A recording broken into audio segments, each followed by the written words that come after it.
कोल्हापूर जिल्हा परिषदेच्या एका शाळेमध्ये एक धक्कादायक प्रकार घडलेला आहे आणि तो म्हणजे उंदरांचा जो सुळसुळाट आहे तो आपल्याला असल्याचा पाहायला मिळतं. आपल्यासोबत काही विद्यार्थिनी आहेत. त्या विद्यार्थिनींनाच या उंदरांचा जो त्रास आहे तो त्रास झालेला आहे. त्यांना काही चावा घेतलेला आपल्याला पाहायला मिळतोय. एकंदरीत हे सगळे विद्यार्थी आहेत, त्यांच्याकडून आपण जाणून घेऊयात. बाळ, काय नेमकं तुझं नाव? माझं नाव संस्कृती कृष्णात पारोळे. मी कुस्ती खेळायला आहे आणि मला जवळपास एका वर्षात 3 वेळा उंदीर चावला. 3 वेळा उंदीर चावलाय. त्याची काही तक्रार नाही केलीस तू?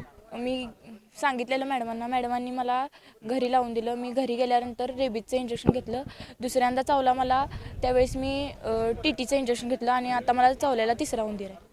तिसरा उंदीर आहे आणि त्याच्यानंतर तू तसं काही शिक्षकांना वगैरे काही बोलली नाहीस? कारण सांगितलं मग रूममध्ये सापळा लावलेला.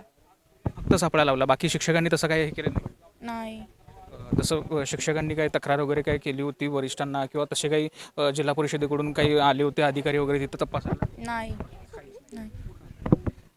तू नेमकं काय सांगशील? तुला पण उंदरांचा हा त्रास होतोय, काय नेमकं तुझं नाव काय? माझं आराधना उत्तम पाटील. मला परवाच उंदीर चावला. मग मॅडमांनी म्हणल्या पालकांना बोलून घे. मी दवाखान्यात दाखवून आले. मग इंजेक्शन घेतलं रेबीजचं. मग मला परवा चावला. काल मुलींना 5-6 जणींना चावला. तिला चावला तिला तर वर्षातनं 3दा चावला. एकट्या मुलगीला, एकटीला पूर्ण टाच कुरतून काढली. असं प्रमाण जास्त आहे उंदरांचं. तुम्ही सगळे कुठले विद्यार्थी, कितवीचे वगैरे? 6वी ते 10वीच्या. कशा कशाचं तुम्ही प्रशिक्षण घेता या शाळेमध्ये? कुस्ती, खो खो, कबड्डी, ॲथलेटिक्स आणि रग्बी. कुठल्या खेळात आहे? मी कुस्ती गेमला. किती वर्ष झाले इथं आहेस तू? माझं हे 3रं वर्ष सुरू आहे. आणि 3 वर्षांपासून हा त्रास आहे? होय. 3 वर्षांपासून त्रास आहे असं काही म्हणतात. बाळ, तुझं नाव काय? साक्षी पाटील. तुला पण या उंदरांचा त्रास होतो? नाही, अंगावर तेवढा आलता उंदीर. रात्री मी उठून त्याला मारला. म्हणजे वसतिगृहातच येतात? होय, त्यांचं सुळसुळाट वगैरे आहे हे शिक्षकांना तुम्ही सांगितलं होतं? सांगितले. शिक्षक काय म्हणतात? काय सांगितलं नव्हतं परत त्यांनी. काहीच नाही, म्हणजे त्यांनी सापळा तेवढा लावलेला. नुसतं सापळा लावला, बाकी असं काय त्यांनी हे केलं नाही? नाही. आता हे बाकीच्या विद्यार्थ्यांना वगैरे चावलं होतं, त्यांनी काय उपचार वगैरे काय त्यांनी केले का त्याच्यावर? पालकासनी बोलवून घरला पाठवले. बाकी काही नाही केलं? इंजेक्शन घेऊन घरला द्यायला लावले परत. इंजेक्शन वगैरे द्यायला लावलं. बाळ, तुझं नाव काय? मुग्धा संजय सुतार. काय नेमका काय त्रास होतोय त्याला उंदरांचा? काही नाही, काय जास्त प्रमाणात उंदरांची संख्या वाढलेली आहे. त्यामुळं आम्ही म्हणजे रात्रीच्या वेळेस जेव्हा लाईट बंद असतात त्यावेळी ते वरून खाली येतात. त्यामुळं त्यात बऱ्याच मुलींना उंदीर चावलेले आहेत.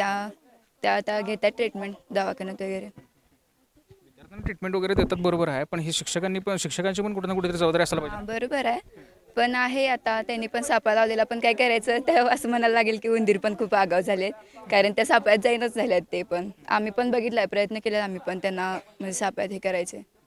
सापळा लावणं म्हणजे हा काय उपाय नाही? हां, बरोबर आहे. काहीतरी घेतली पाहिजे, ह्यांनी पण हालचाल केली पाहिजे. जसं आता चालूच आहे, बघूया काय म्हणतात ते. तू काय नेमकं सांगशील, म्हणजे जे आता तू आपले जे वरिष्ठ आहेत, अधिकारी असतील किंवा शिक्षकांचे जे वरिष्ठ असतील, तू नेमकं काय सांगशील? तुझं एक विद्यार्थी म्हणून नेमकं तुझं म्हणणं काय आहे? काय मागशील? काय नाही, आम्हाला ह्या उंदरांपासून संरक्षण भेटावं आणि लवकरात लवकर ह्यांनी काय तर हालचाल केली पाहिजे. कारण आता एक 4-5 मुलींना जर हे होऊ शकत असेल, आता जर उंदरं येतात तर उंदरांमुळे अजून साप पण येऊ शकतात इथं. त्यामुळं सापांचा पण आम्हाला त्रास होऊ शकतो. तर लवकरात लवकर हालचाल व्हावी काहीतरी. विद्यार्थ्यांनी अतिशय एक रास्त भूमिका जी आहे त्या मांडलेली आपल्याला पाहायला मिळते.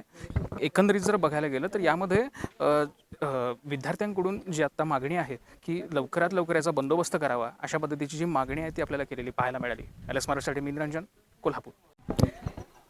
उंदरांचा जो जिल्हा परिषद शाळेत आहे तो सुळसुळाट आपल्याला पाहायला मिळतोय. एक मुख्याध्यापक म्हणून आपण नेमके या सगळ्याकडे कसं बघता? तसं व्हायला न पाहिजे. मुख्याध्यापक म्हणून मी असं सांगतो की जे उंदराचं इथं इन्सिडेंट झालेलं आहे त्या इन्सिडेंटकडे मी गांभीर्यानं बघतोय आणि ते भविष्यात होऊच नये याच्यासाठी आम्ही उंदरांचे ट्रॅप लावू, ते काही औषधं असतील ते ठेवतोय आणि जेणेकरून हा त्रास भविष्यामध्ये समूळ नष्ट होईल त्याच्यासाठी आम्ही पुरेपूर प्रयत्न करू.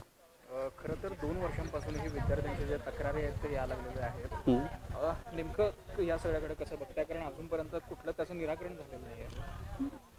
आता माझी अपॉइंटमेंट अलीकडंच झाली आहे इथं. मी 6 महिन्यापासून इथं आलो आहे.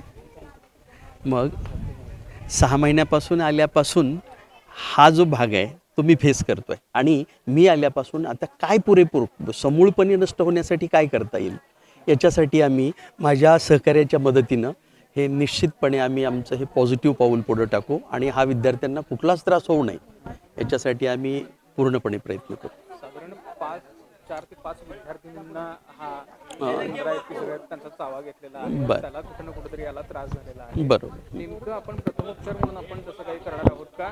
कारण ही तशी मग म्हणायला गेलं तर गंभीर आहे. हो हो हो.